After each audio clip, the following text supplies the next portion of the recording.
Hey everybody, it's Jason Blaha here, and today I want to chat with you guys a little bit about where do we put smaller exercises in our training.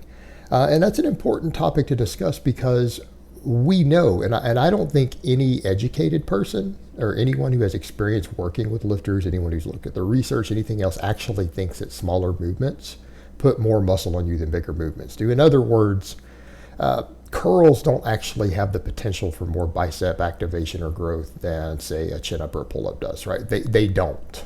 They don't. And if you think otherwise, then you're foolish. You're absolutely foolish. Now, occasionally we might argue that there's a smaller exercise that might be able to get some of the fibers in a muscle that a big movement can't. There might be some cases where a certain part of the chest might not be activated on a bench press through the range of motion because maybe the way that it locks at the top. There's arguments to be made for smaller things, right? There's arguments to be made for at least one head of the hamstring isn't fully activated on a deadlift. But there are other big movements that do activate it. So the point here is not that smaller exercises actually have more potential. If you have the option, a bigger exercise actually generally is going to make you bigger, and it's going to make multiple muscles bigger. It's going to make multiple muscles bigger. So why do we do the smaller movements? Where's their place in training? And I think what it comes down to localized hypertrophy when you're in an environment where you can no longer do more big exercises. In other words, when we start approaching maximum recoverable volume, or maybe we're not even at quite our maximum recoverable volume, but we're trying to stay inside of it to give ourselves wiggle room. Maybe you can handle 12 sets of upper back pulls per week, right? And you're only doing 9. But you also don't want to ride the bleeding edge because you want to give yourself room to grow in your program and maybe progressive volume. But you also maybe feel that, some of the smaller muscles involved need more total sets, right? And let's take, for example, what I'm doing right now. Let's use as a perfect example with my current concurrent periodization. I'm doing, for my smaller movements, what am I doing? Some shoulder work and some bicep work. And I might even need to do some extra tricep work later, but I'm not at that point in the programming. But you guys see me doing occasionally some face pulls, but you see me doing dumbbell side laterals, and you see me doing barbell cheat curls, right? I'm doing one of those every single workout. So each of those exercises are getting hit twice a week for multiple sets. Why? Why are they being hit? Well, I do talk about the whole orc mode thing of trying to get more orky, and that's part of it because those are important muscles for it. But it comes down to the fact that my back training doesn't leave me a lot of room for pull-ups. Because I am doing deadlifting on 2 days, on both my max effort and either my dynamic effort or my repetition method day, I'm doing deadlifts on both of those. I'm also doing barbell rows. I'm doing a lot of sets of barbell rows now. I think I did 8. I'm doing 8 sets right now on my dynamic effort day. I don't have a lot of room for pull-ups. And I think even recently I'm only doing a couple of work sets, 3 work sets of pull-ups. 3 work sets of pull-ups. 8 sets of rows. Now I'm doing a lot of overhead pressing. I'm doing a lot of benching, a lot of floor press. But which muscles out of all of my upper body are probably potentially getting neglected? My side delts, rear delts a little bit. And they're getting worked. They're getting worked, but they're not at their maximum recoverable volumes by any means, right? And then my biceps to a larger extent. So when we look at things like delts and shoulders can actually handle enormous amounts of training volume. They really can. They can handle more volume than any other muscles in the upper body. It's because they're complicated. They're used to high workloads. They're used to really high workloads.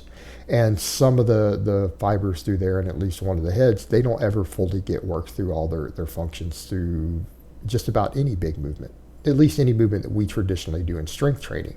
So that side lateral is filling multiple gaps because I might be getting more interior deltoid stimulation than posterior. Doing them with a slight lean over is making sure we're getting a little more side delt. It's making sure the middle delt there is getting a lot more work because it's getting a bit neglected. Granted, it's getting hit with overhead pressing, and I'm doing about 10 work sets a week. But can't the side delt handle more than that? Yeah, it usually can. So we're adding about 6 more total sets of the side laterals every week. And that's a perfect example. And it works the traps. And what else does it do? It's still technically a compound movement, more or less. Look at the core activation. Look at the oblique activation involved with the way I'm having to do them. Right? You're training your obliques to a large extent, training abdominals, in addition to being a side delt, rear delt, and a trapezius exercise. So we're overlapping multiple things by doing that. And we're doing so with very, very minimal impact on fatigue and recovery. Because that's the problem I run into. I'm doing so much pulling, and then between the good mornings on top of it, right? Doing good mornings also. So with all the squatting, all the deadlifting, all the rowing, all the good mornings, there's not really room left for a lot of pull-ups and stuff. So a lot of those are the exercises that do work a lot of your upper trap and, well, middle trap, side delts, things like that. So I'm essentially just ensuring that I'm getting more training volume there, because those others are leaving my back too fatigued, right? With all the deadlifting and good mornings and squats and everything else, I can't do the amount of pull-ups I was previously doing. I can't do it. So making sure that my biceps get extra work through the curls and my delts are getting extra work with the side laterals is what I'm doing. And we have to look at it also of the function involved with the bicep. I'm doing a lot of pronated grip stuff. Even my pull-ups are pronated grip. Now, is it arguable that the pronated grip works the bicep just as much? Yeah, it is. There's good EMG data that even that pronated grip pull-up works the overall bicep just as well as a curl does. But I'm not doing very much of it. So if I'm only doing 3 work sets,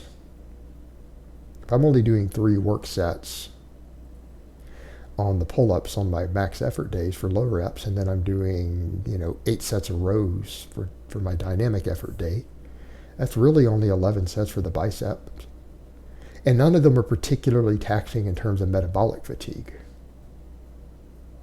So we come back over to that point of me doing a little bit of higher rep. If I do 3 sets of cheat curls twice a week, we're now getting 17 total sets for biceps. Well, now we're getting up here towards what's going to be closer to an effective volume for maximizing hypertrophy. And that's kind of the point of these smaller exercises. We're using them to maximize localized hypertrophy, right? We're not using them as true strength movements. And yes, I understand that's a nuanced difference because size does equal strength. But we're already doing our strength training with big movements. Gaining real strength is usually, your reasons for doing that or training for low reps are because we're training with bigger weights through a multi-joint movement that has a movement pattern that has to be learned. When we're working with smaller movements, there is less of a motor pattern involvement. And what does that mean? That means we gain less benefit from using a particularly heavy weight. Because when you start thinking of just basic strength on isometric strength, or you start measuring single joint strength on a machine in a muscle, the actual rep ranges that you train doesn't significantly affect strength. In other words, all it cares about is hypertrophy, because that's where strength comes from. Where do we gain strength? We gain strength by the size of the muscle fibers involved, right? The contractile proteins involved against the lever and moment arms that we have, and the motor pattern. That is what determines your strength on an exercise, and people need to grasp that.